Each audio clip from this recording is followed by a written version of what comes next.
আসসালামু আলাইকুম। বরাবরের মতো আজকেও আমি একটি নতুন ভর্তা রেসিপি নিয়ে হাজির হলাম। ভর্তা আসলে অনেকেই পছন্দ করে, বিশেষ করে শীতের সিজনে গরম ভাতের সঙ্গে ভর্তা কিন্তু খেতে অসম্ভব মজা লাগে। আর এই ভর্তাটি যদি হয় হেলদি তাহলে তো কথাই নেই। তো আজকের এই ভর্তা রেসিপিটি তৈরি করার জন্য আমাদের যা যা উপকরণ লাগবে লাগবে হচ্ছে আদা। দেখেন আমি এখানে আদা কুচি করে রেখেছি। তো আমি এরকম ছোট্ট একটি টুকরা আদা নিয়ে কুচি করে রেখেছি। আর লাগবে হচ্ছে চাপা শুটকি বা শীতল। অনেকে চাপা শুটকি বলে, আবার অনেকে শীতল বলে। দেখেন আমি শীতলটাকে খোলায় টেলে এখানে রেখেছি।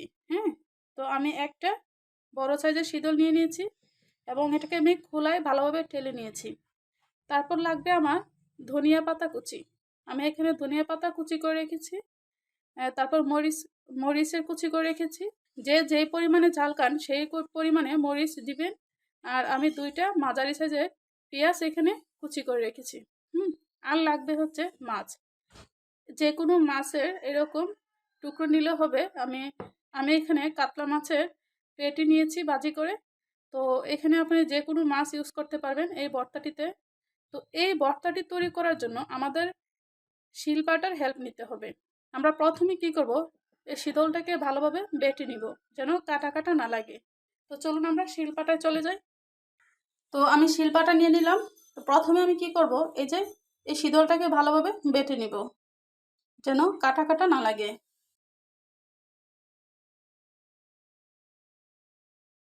তো দেখেন আমি শীতলটাকে ভালোভাবে বেটে নিয়েছি। তো এবার আমি কি করব, আমরা যে আদা কুচি করে রেখেছি আদার কুচিটাকে এভাবে বেটে নিব। তো আমি আদাটাকে বেটে নিব। বাটা হয়ে গেলে এবার আমি যে মাছগুলো ভেজে রেখেছি এই মাছগুলো কাটা বেছে আমি এখানে একটু হালকা করে বেটে নিব। তো আমি কাটাগুলো বেছে দিয়ে দিচ্ছি। তো আমি মাছের কাটাগুলো বেছে রেখেছি, এবার আমি এগুলোকে একটু হালকা বেটে নিব।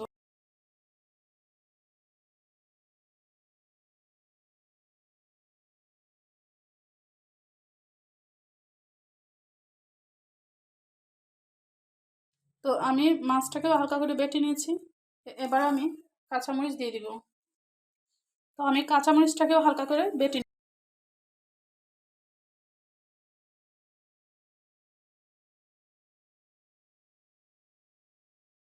এবার আমি ধনিয়া পাতাগুলো দিয়ে দিব। ধনিয়া পাতাটাকেও একটু বেটে নিব।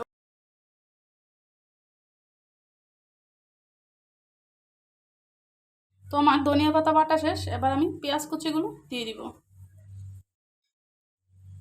দিয়ে আমি আদা বাটা করে বেটে নিব।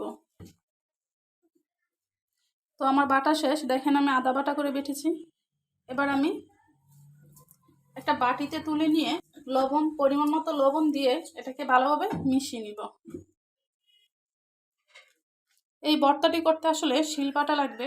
শিলপাটার হেল্প ছাড়া ভালো হবে না ভর্তাটি। তবে যদি মনে করেন যে শীতলে কাটা কাটা ভাব থাকলে কিছু হবে না, তাহলে আপনারা হাতেও এটাকে করে নিতে পারেন। তবে আমার মনে হয় শিলপাটা দিয়ে কিছু বাটলে খুব স্বাদ আসে। আদার ফ্লেভারটা অনেক সুন্দর আসে, শীতলের ফ্লেভারটাও আসে এবং মাছ শীতল আদার একসঙ্গে মিশ্রণের যে ফ্লেভারটা আসে সত্যি কিন্তু অসম্ভব লাগে খেতে।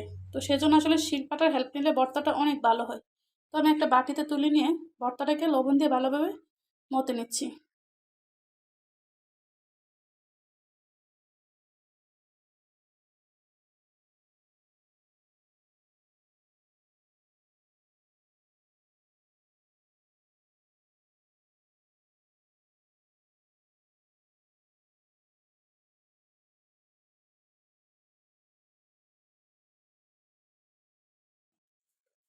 এবার আমি পরিমাণ মতো লবণ অ্যাড করে দিচ্ছি, দিয়ে ভালোভাবে মিশিয়ে নিচ্ছি। এই ভর্তাটি কিন্তু গরম ভাতের সাথে অসম্ভব মজা লাগে খেতে। আপনারা যদি একবার ট্রাই করেন আমার বিশ্বাস আপনারা আবার দ্বিতীয়বার ট্রাই করবেন। মাঝে মধ্যে এরকম সুস্বাদু হেলদি ভর্তা হলে কিন্তু মন্দ হয় না।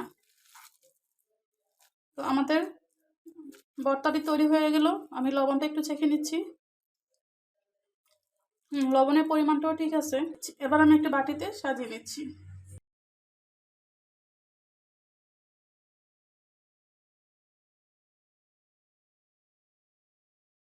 তো তৈরি হয়ে গেল আদা, শীতল এবং মাছের মিশ্রণ সুস্বাদু একটি ভর্তা। এই ভর্তাটি কিন্তু সত্যি অসাধারণ। আমি আবারও বলছি, যারা একবার ট্রাই করবেন দ্বিতীয়বার ট্রাই করার জন্য পাগল হয়ে যাবেন। সত্যি অসম্ভব খেতে। আদার ফ্লেভার এবং শীতলের ফ্লেভার আর মাছের মিশ্রণে সত্যি অসম্ভব খেতে এই ভর্তাটি। গরম গরম ভাতের সঙ্গে সত্যি অসাধারণ লাগে খেতে। তো আমার আজকের এই ভিডিওটি এখানেই শেষ করছি। যদি আমার এই রেসিপিগুলো ভালো লাগে তাহলে অবশ্যই আমার চ্যানেলটিকে সাবস্ক্রাইব করে আমার চ্যানেলের পাশে থাকুন। আর ভিডিওটি যদি ভালো লাগে তাহলে অবশ্যই একটি লাইক দিন। ভালো থাকেন, সুস্থ থাকেন আর আমাদের সঙ্গে থাকেন। আল্লাহ হাফেজ।